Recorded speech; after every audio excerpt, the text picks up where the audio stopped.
Hi, I'm Paul Barry. Welcome to Media Bites. And let's go to 7 News and that dramatic dogfight over Ukraine. Reports claim the Ukrainians shot down the Russian men. Amazing stuff.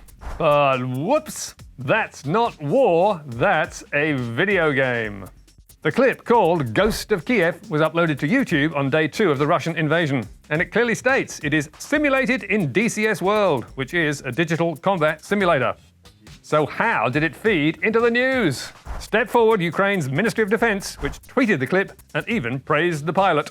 So be careful, propaganda and lies are everywhere, and Seven's producers back home need to pay more attention, because Chris Reason, under attack in Kiev, is busy trying to stay safe. Good morning to you, Angie. One of the most extraordinary and terrifying things I've ever witnessed, this guided missile screaming through the air. And seconds later, it hit its target, a TV tower in the centre of the city, knocking out transmission to several channels.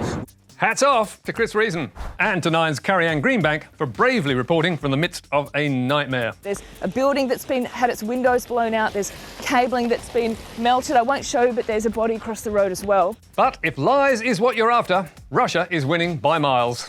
With Russia Today, the Kremlin's English language news channel, claiming the brutal strikes on Kharkiv were nothing to do with the motherland. Local authorities are blaming Russia, but media reports say there were not even Russian forces in the area. Yes, the Ukrainians were bombing themselves. And back in Russia, the powerful state media has convinced its viewers that that is the truth. As one pensioner told the BBC. When I read in a foreign newspaper that, Russians bomb Kharkov and so on, I know that it's not true, because they promised not to do this. And they will never do this.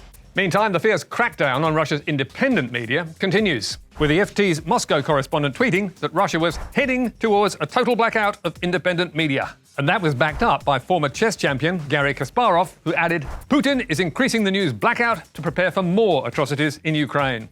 Meanwhile, in America, the far-right media, who admire the Russian strongman, are blaming the West for the war. And on Newsmax, they've come up with a new word. The wussification of America is on full display, and Vladimir Putin is going to waltz right in and conquer one of the largest countries in Europe. And on his podcast, Trump's former advisor Steve Bannon was riffing on the same theme, with one of his so-called reporters blaming the war on climate fanaticism. There's a direct causal link between Greta Thunberg and Vladimir Putin's dominance and being able to invade Ukraine last week. It's the hat that gives him so much authority.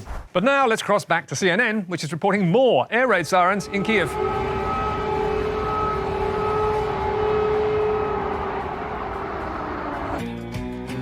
And a little bit of chicken fried, cold beer on a Friday night, a pair of jeans that fit just right, and the radio. Get 5 bonus wings for $1 with any handcrafted burger, only at Applebee's. Yes, get a burger with your bullets. Talk about jarring.